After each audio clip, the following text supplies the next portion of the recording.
Lords, I'd like to welcome this amendment, and I commend Lord Blencathra in particular for doggedly sticking with this issue. I'd also like to thank the Noble Lord Wolfston of Tregeaga for organising the MOJ teaching, which I found very interesting, useful. I learnt a lot and I listened hard. I thought this amendment was actually a nuanced and sensitive way of dealing with all of the objections raised by the MOJ at that teaching.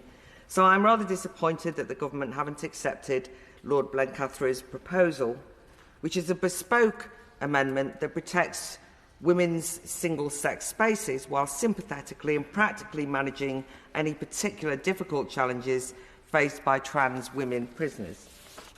The amendment might be a modest proposal, I think it is, but my Lords may be interested that it has created a huge amount of interest outside of this place over the last couple of days.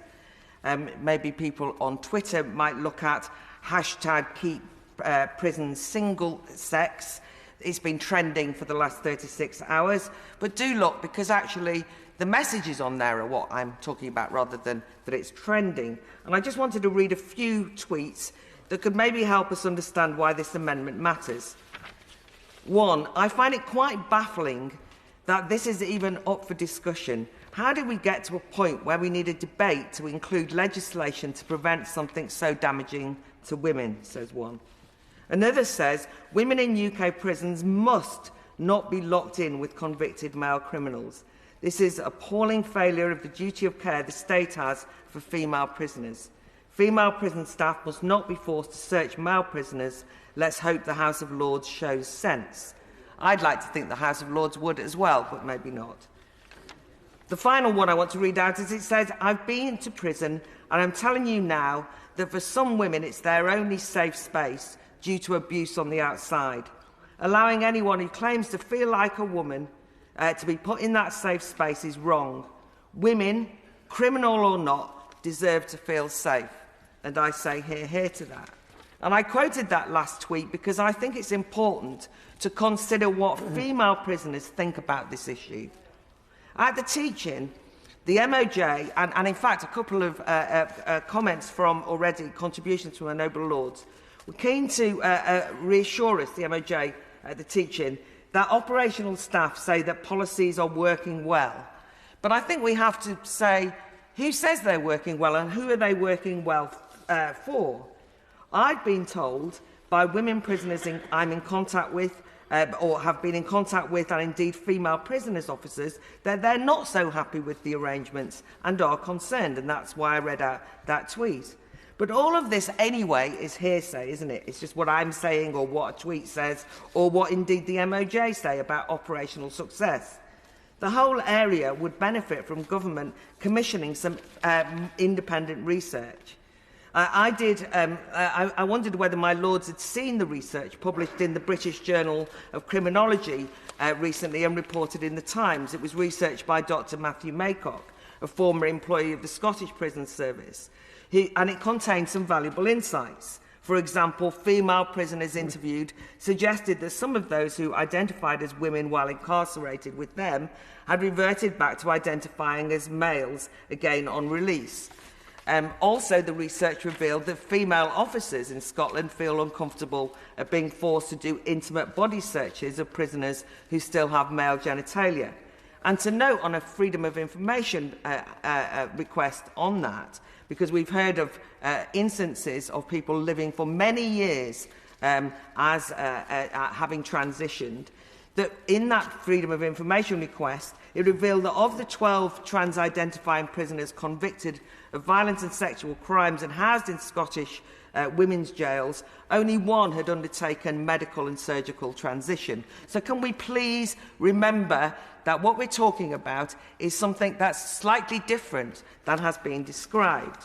Unfortunately, the Scottish Prison Board has not used that research and have decided to develop their own policy, preferring to conduct their own research, which I'm not sure about. But anyway, I know that the UK government are keen on expert advice, and I'm delighted to hear that the Minister is going to look at more research, because there really are some great academic and independent experts out there who could really shine some light on what is really going on in prison and how prison policy is working or not as far as prison officers and prisoners are concerned.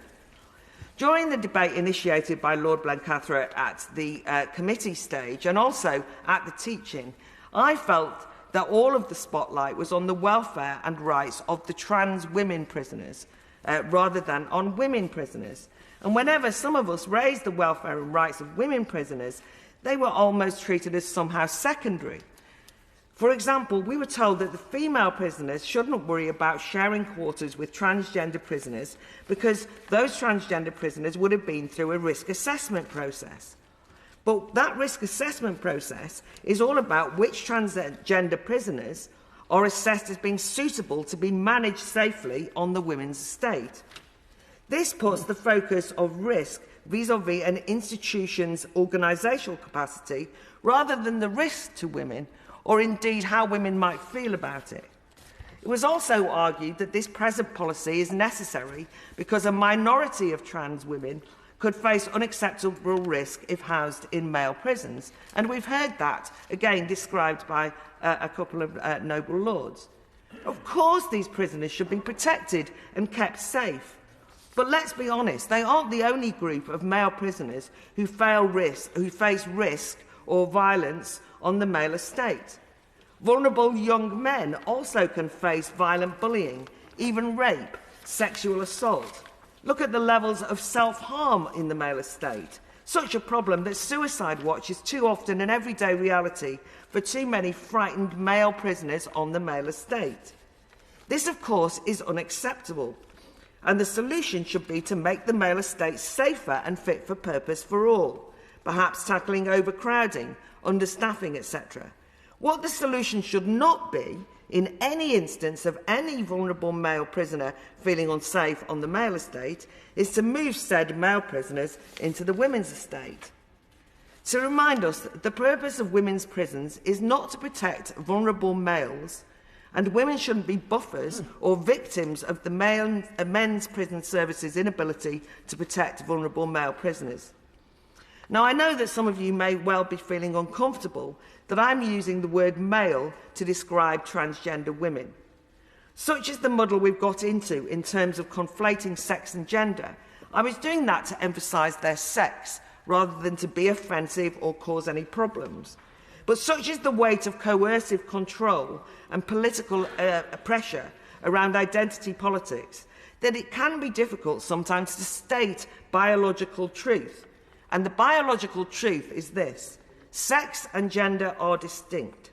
Sex is recognised in the law as the basis of women's rights. The prison estate is separated according to sex. Unless the government are advocating mixed-sex prison, women should have the expectation that they won't be locked up or housed with males. Any male who wishes to transition is free to do so. And in a tolerant society, I'd expect our approach to be: wear what you want, change your names, pronouns as you like, of course express your gender identity. However, none of this changes someone's sex, and people should not have the expectations of the same rights as women as a sex. If any trans prisoners are mistreated in the male estate, prison authorities should punish perpetrators and protect the victims, of course.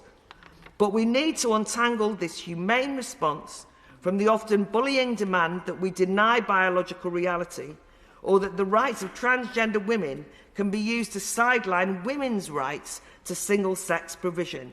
An important, hard-fought-for right, which I, as a woman, am not prepared to sell out just for political expediency or because it's unpopular. If necessary, special provision should be made for transgender prisoners, of course, and maybe the details, as people have described, are not what one would want. I think that, however, an attempt at resolving this in a humane way is why this amendment is so important. It's practical, it's a pragmatic solution for transgender prisoners who feel unsafe on the male estate, but it does not force women to give up their rights or compromise women and same-sex provision on the women's estate. My Lords, I rise to speak against this amendment